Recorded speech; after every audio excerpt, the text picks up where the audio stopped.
Assalamualaikum warahmatullahi wabarakatuh. Apa kabar anak-anak yang soleh dan solehah? Semoga kita semua dalam keadaan sehat dan selalu ada dalam lindungan Allah Subhanahu wa Ta'ala. Amin. Anak-anak, sebelum kita memulai pelajaran, marilah kita berdoa terlebih dahulu. Bismillahirrohmanirrohim. Raditu billahi robba wa bil islami dina wa bi muhammadin nabiyya wa rasulah. Rabbi zidni ilman warzuqni fahman. Anak-anak, pada video pembelajaran kali ini kita akan membahas tentang materi indahnya sholat tarawih dan tadarus Al-Quran. Nah, sesudah kalian menyimak video pembelajaran tersebut, Ibu berharap kalian dapat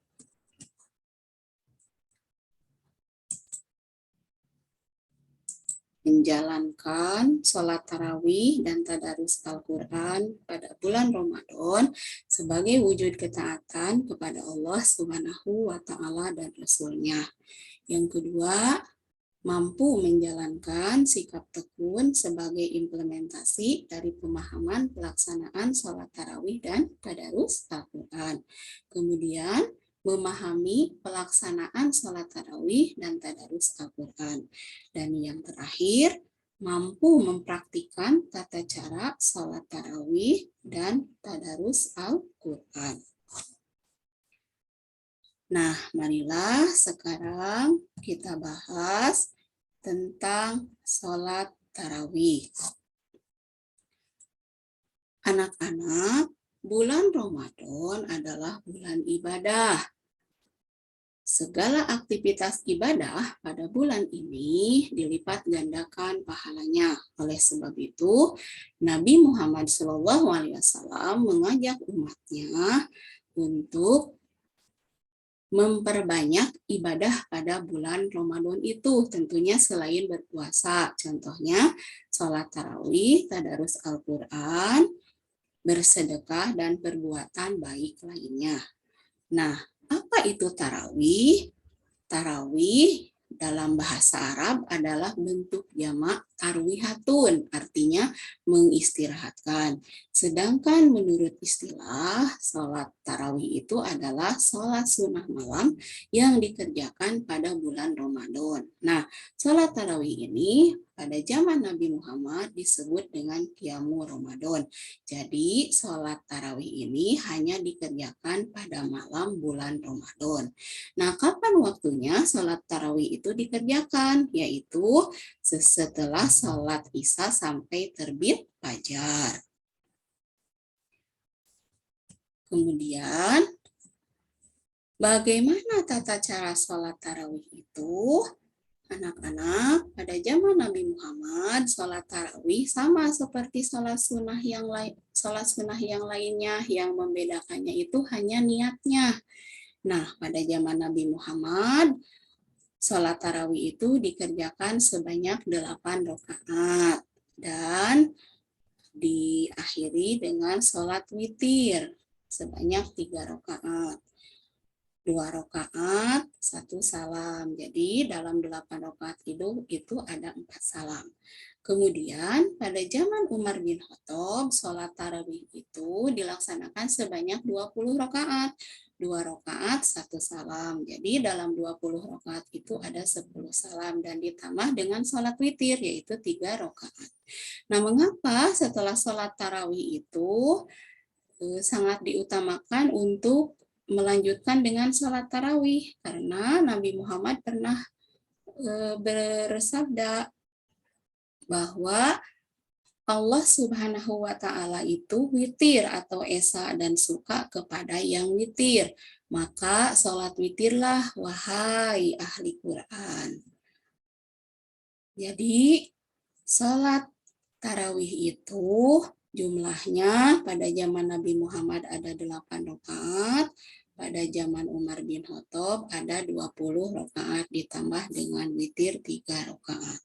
Nah, anak-anak, kalian mungkin sudah mengalaminya. Bagaimana kalau bulan Ramadan itu awal bulan Ramadan itu datang, seluruh kaum muslimin, orang tua, pemuda, anak-anak berbondong-bondong untuk melaksanakan sholat tarawih ke masjid. Walaupun sholat tarawih itu diperbolehkan mengerjakannya secara munfarid atau sendirian, tapi alangkah baiknya sholat tarawih itu dikerjakan secara berjamaah. Karena mungkin kalian sudah tahu berapa pahala bagi orang yang melaksanakan sholatnya itu secara berjamaah. Iya, betul. 27 derajat. Nah, selain itu, kaum muslimin kalau mengerjakan sholat tarawihnya secara berjamaah di masjid, itu sebagai salah satu untuk mensyiarkan agama Islam dan memperkuat tali persaudaraan dan persatuan umat Islam.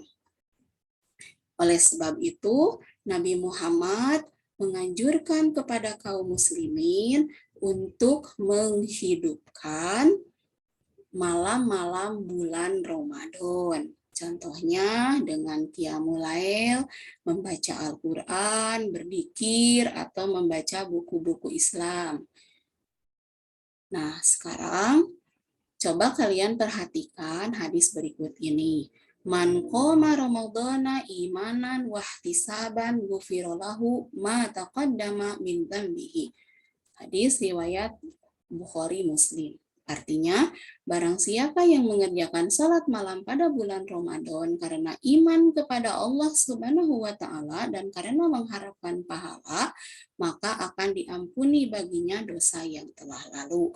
Jadi jelas ya anak-anak bahwa apabila kita rajin melaksanakan sholat tarawih, kita akan mendapatkan keutamaannya. Jadi kalian harus rajin. Kalau dalam bulan Ramadan itu harus rajin sholat tarawih. Nah, apa saja keutamaan sholat tarawih itu?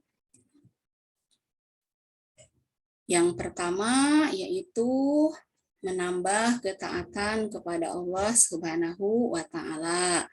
Yang kedua, diampuni dosa-dosanya. Kemudian pahalanya itu seperti sholat satu malam penuh. Dan yang keempat, mempererat silaturahmi. Jadi itu di antara keutamaan sholat tarawih itu. Nah, selanjutnya kita akan membahas tentang tadarus Al-Quran. Apa itu tadarus? Bagaimana tata cara melaksanakan tadarus Al-Quran itu?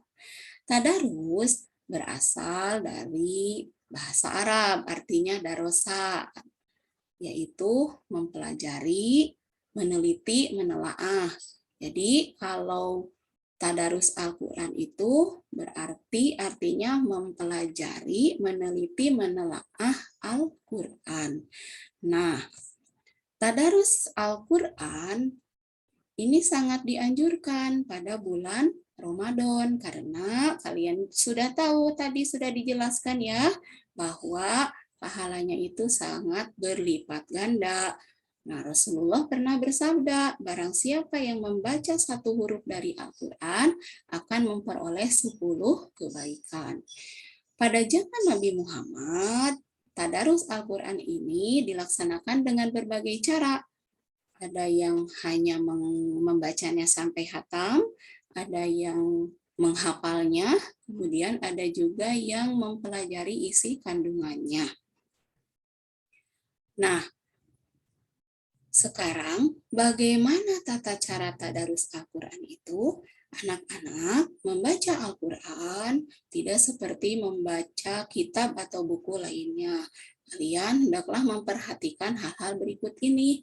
Yang pertama, kalau kita akan membaca Al-Quran, hendaklah kita berwudu dahulu. Kemudian hati kita harus khusyuk. Dan mulailah membaca Al-Quran itu dengan membaca ta'awud dan basmalah. Setelah itu, apabila kita membaca Al-Quran, tempat dan pakaian kita itu harus bersih. Pakaian kita harus menutup aurat. Kemudian, usahakan membaca Al-Quran itu harus menghadap kiblat. Dan jangan tergesa-gesa kalau membacanya, harus pelan-pelan.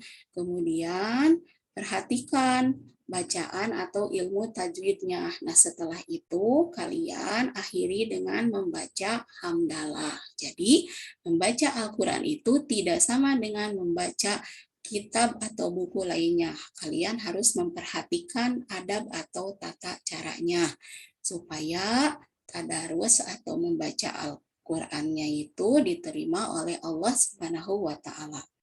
Dan sebaiknya tadarus Al-Qur'an itu dibimbing oleh orang yang mahir dalam membaca Al-Qur'an supaya apabila ada kesalahan kita bisa dibimbing dan dibenarkan.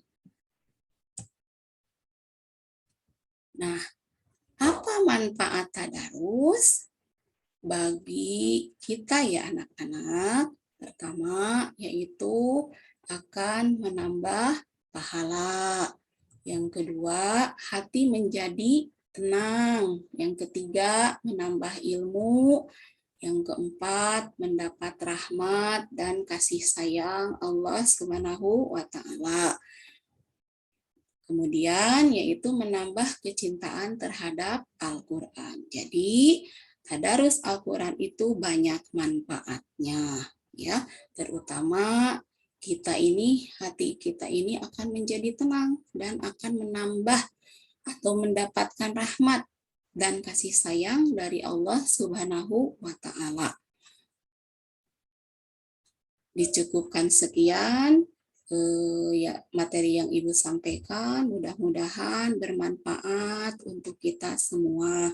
Marilah kita selalu berusaha menjalankan sholat tarawih dan tadarus Al-Quran dengan ikhlas, dengan iman, dan ketakwaan kita. Mudah-mudahan Ibu doakan kalian menjadi generasi-generasi pencinta Al-Quran, generasi-generasi yang beriman, berakhlak mulia, dan bertakwa kepada Allah Subhanahu wa taala. Assalamualaikum warahmatullahi wabarakatuh.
Mama itu tahu video gitu.